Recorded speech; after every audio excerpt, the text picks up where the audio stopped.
how to acquire the knowledge of God, right? What does knowledge of God even mean? The book explains that knowledge of his perfections, his works, his will, and the means of grace instituted by him.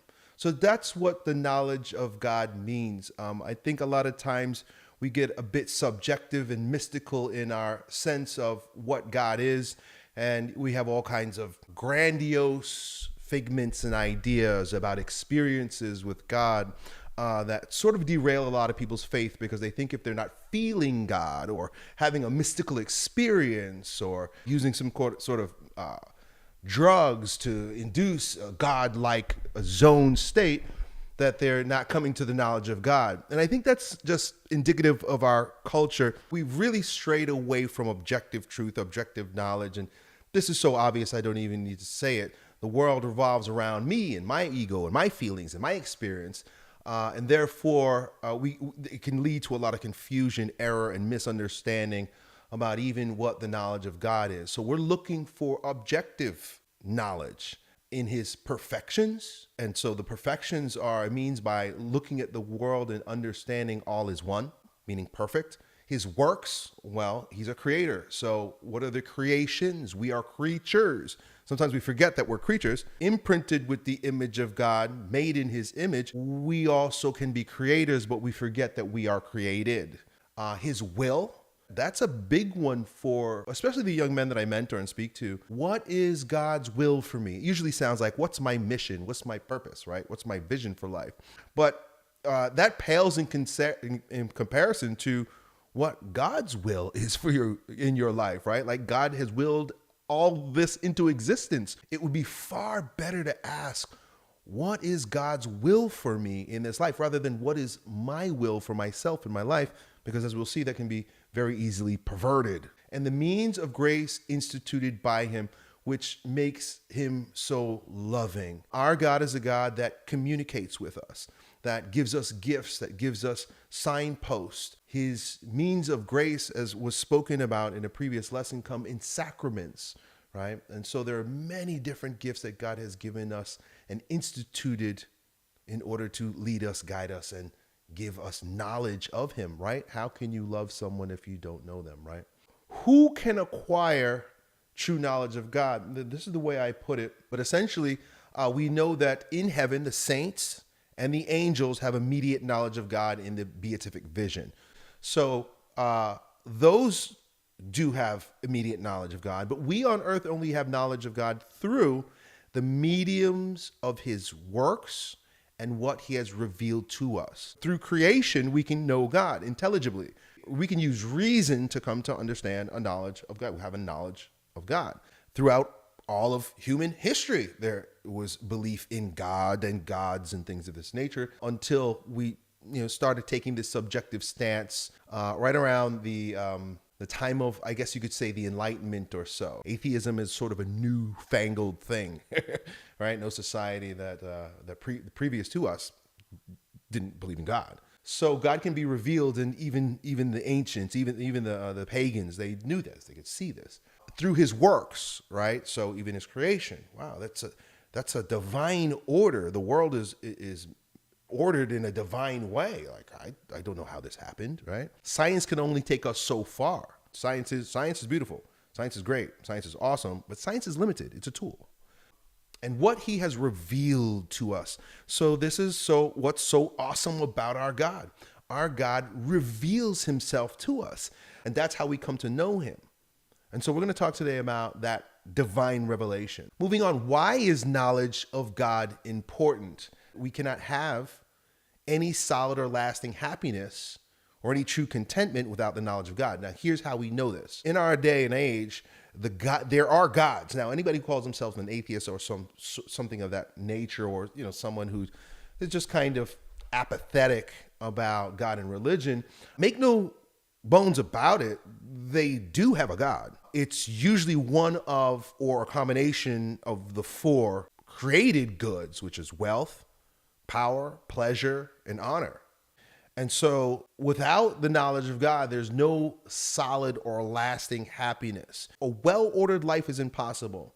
without the knowledge of God. All of our morals, values, virtues come from divine revelation. Now, those have been inscribed on our hearts, but our intellect have been so darkened through our fallen nature that it needs to be pulled out, drawn out. And that's why we have the things that we'll be talking about here today. So we arrive at the right knowledge of God through faith, right? Listen, we don't know it all. We can pretend like we know it all. We could want to know it all. We could act like we know it all, but we don't know it all. And that's just a human fact. We don't know it all. So there must be an element of faith, right? And so that's what this whole chapter is about. We have to arrive at the knowledge of God through faith. What? Not just faith in ourselves or whatever, but in the truths which God has revealed. God has revealed certain truths that maybe we don't get it. Maybe we don't understand. Maybe it doesn't make perfect sense to us right now. Maybe it's a mystery, but we get to ascend to faith. Faith isn't something that everyone has. Some people have to exercise it. In many ways, I'm one of those people, right? I'm sort of in between, you know. But if you don't have that courage, right? Faith comes from courage, comes from the heart, corazon, right? If you don't have that courage, well, then nothing is available. You would have to calculate every action that you ever take in your life. So faith is required, fellas, and it's a virtue. It's one that you can ascend to, you can work on. But God has revealed certain things, and sometimes we have to, or we get to, exercise the virtue of faith. So it is true that by reason one can attain to the knowledge of God. Now, this is Thomas Aquinas. And once again, I'm not going to go too deep down this rabbit hole, but if you study the works of Thomas Aquinas, he gives what I believe are three proofs, reasons. He gives three reasonable proofs for the existence of God. And so if you're a logical person, a reasonable person, you're not the type of person that, just takes things willy-nilly, like I do sometimes, like I said, I'm sort of a little bit of both. Then study Aquinas and discover his proofs. And if you, which I don't think anybody can really refute them, but if you just decide to be stubborn and grumble about it and just, worship something else, then that's a choice. Now, here's the thing. Mostly our reason is too weak, perverted, I threw that word in there, and prone to error.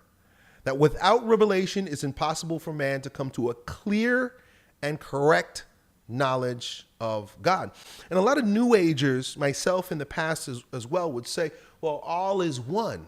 And so a lot of times we'll take that for granted, right? Like I said, New Age and stuff like that, we'll take it for granted. It's one of these things where, people think that they come to these conclusions themselves, not realizing, oh, that's an Abrahamic idea, right? There's one God. People who are not, they say they're spiritual, but they're not religious.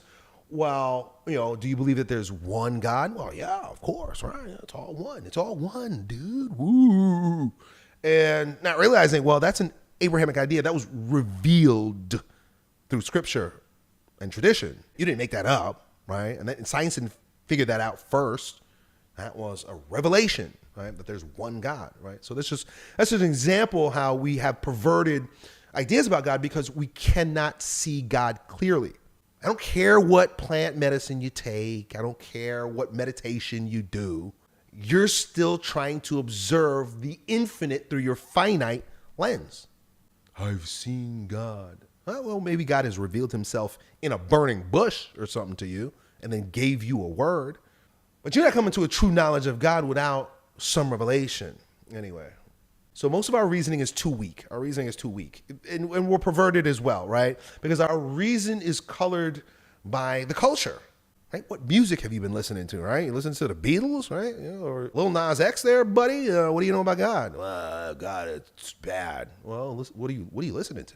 What are you watching, right? You watching Netflix, dude? What, American Public School Education? Is that where you're getting this from? CNN, right? So if you try to reason and you got all that garbage in your head, well, you're going to have a hard time. So we're prone to error without revelation. It's impossible for man to come to a clear, correct knowledge of God. That's humbling.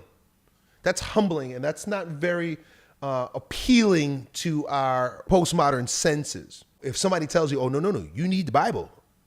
to understand God. You need scripture, you need tradition, you need revelation to understand God. No, no, no, no, no, no, no. I know God myself. I know a lot of people like that. I was like that too. But that don't make any sense. And anything that you think you know about God was given to you anyway. You're not that smart. You didn't just figure it out. You're not Jesus, right? You're not walking with God that way. So one of Aquinas' means of proving God is the intelligibility of nature. God is intelligible through nature. The world is a revelation, right? The world is a creation. God revealed it, right? He made it. God is intelligible through them. They are creations of God. Thus, they are beautiful. They're worthwhile. They're not worthy of our worship, but they, in a way, allow us to give praise to God, the Creator. I mean, people who don't even believe in God will look up at the sky and say, oh my God, that's all you can do when you're confronted with such enormous beauty, awestruck. Right? So God is revealed through nature, also through Holy Scripture, because we need boundaries, we need clarification, we need the user's manual, but it requires faith in the tradition that brings us Holy Scripture.